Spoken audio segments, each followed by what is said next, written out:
صلاح الدین ایوبی مسلمانوں پہ ظلم ہوا، فلسطین میں آگ لگی اور پورے فلسطین کی گلیاں خون سے بھر گئیں۔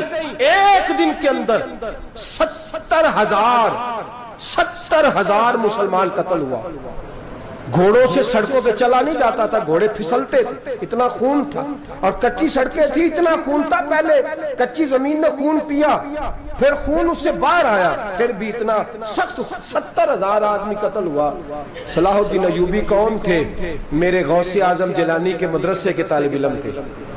جامعہ نظامیہ مدرسہ، یہ مدرسے ہیں جنہوں نے دین کے مجاہد پیدا کیے، مدارس ہیں جنہوں نے دین کے مجاہد پیدا کر کے پوری دنیا کے اندر پھیلائے ہیں۔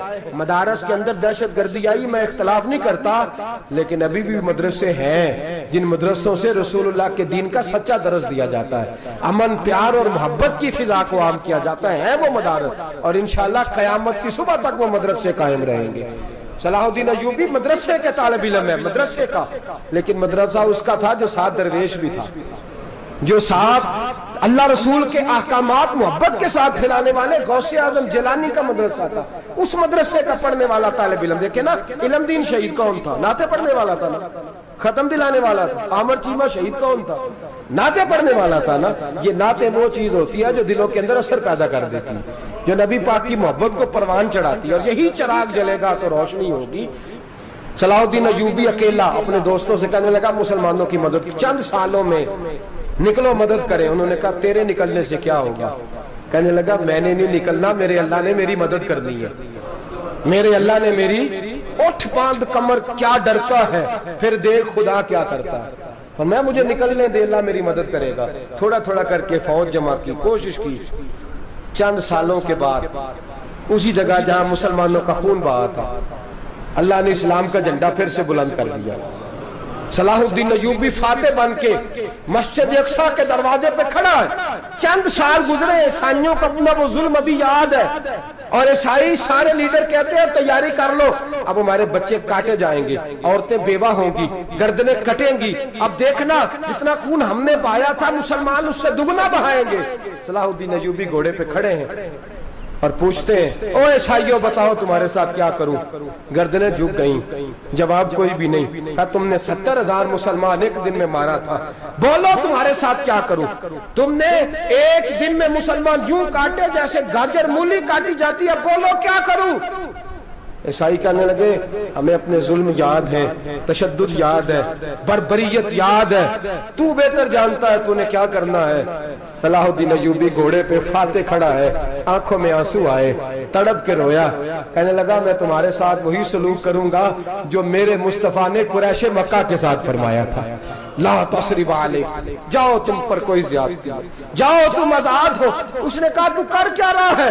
کہنے لگا میں کیا کروں، میں اس محمد کا ماننے والا ہوں جس نے معاف کرنا سکھایا ہے صلی اللہ علیہ وسلم، میرے پیروں میں زنجیر ہے رسول اللہ کی غلامی کی، جاؤ تم آزاد ہو۔ اس نے کہا تم آزاد ہو، لوگوں نے کلمہ پڑھنا شروع کر دیا، اشہدو ان لا الہ الا اللہ واشہدو ان محمدً عبدہ۔ سارے قبیلے کے کچھ نہ کچھ لوگ مسلمان، ایک قبیلہ رہ گیا مسلمان نہیں ہوتا۔ صلاح الدین ایوبی اپنے خیمے میں بیٹھے ہیں تو ایک بی بی آ گئی، اس قبیلے کا کوئی شخص مسلمان نہیں ہوتا۔ بی بی آئی، آگے کہنے لگی میرے 4 بیٹے جنگ میں کھو گئے ہیں، چھوٹے چھوٹے بچے جنگ میں کھو گئے ہیں، مل نہیں رہے، فوجیوں کو حکم دے مجھے میرے بچے تلاش کر کے دیں۔ صلاح الدین ایوبی نے جھٹ پٹ سر پہ امامہ باندھا، نیزہ پکڑا، سینے بند باندھا، اپنے جبے کو سمیٹا اور باہر کہنے لگی تو کدھر جا رہا ہے؟ کہنے لگا میں خود تیرے بچے تلاش کر کے دوں گا۔ صلاح الدین چند سپاہی ساتھ ہے، گلی گلی نکلے، گلی گلی، فجر کے نکلے اثر ہو گئی، تھک گئے، 2 نمازیں صحرا میں پڑھی، جنگل کے اندر پہنچے تو ایک کونے میں 4 بچے ایک جگہ ڈرے اور سہمے ہوئے بیٹھے ملے۔ صلاح الدین ایوبی اٹھا کے لائے، ماں کو کہنے لگے تیرے بچے ہیں، نکلا اس لیے تھا کہ میرے نبی نے فرمایا بچے جدا ہوں تو ماں کو درد بڑا ہوتا ہے، اور میرے رسول نے فرمایا تھا جب جنگ کرنے جاؤ تو کھیت برباد نہ کرنا، فصلیں تباہ نہ کرنا، بچوں کو ماں سے جدا نہ کرنا۔ فرمایا میں سوچ رہا تھا تیرے بچے کہیں میری وجہ سے جدا ہو گئے تو مصطفیٰ کو جواب کیا دینا؟ فرمایا تیرے بچے ڈھونڈ کے لایا ہوں۔ بچے ماں کے پاس آنے لگے تو ماں نے بڑے بیٹے کے منہ پہ تھپڑ مارا، کہتا ہے اماں کیا ہوا؟ کہنے لگے تو نے سنا نہیں کہ دشمن کے بچوں کی اتنی حفاظت کرتا ہے، میرے پاس نہ جا، اس کے قدموں میں بیٹھ جا۔ جس نبی کے غلام اتنے سچے ہیں وہ نبی کتنا سچا ہوگا، جس نبی کے نوکر اتنے کھڑے ہیں وہ نبی کتنا کھڑا ہوگا۔ جا کے کلمہ پڑھ لے۔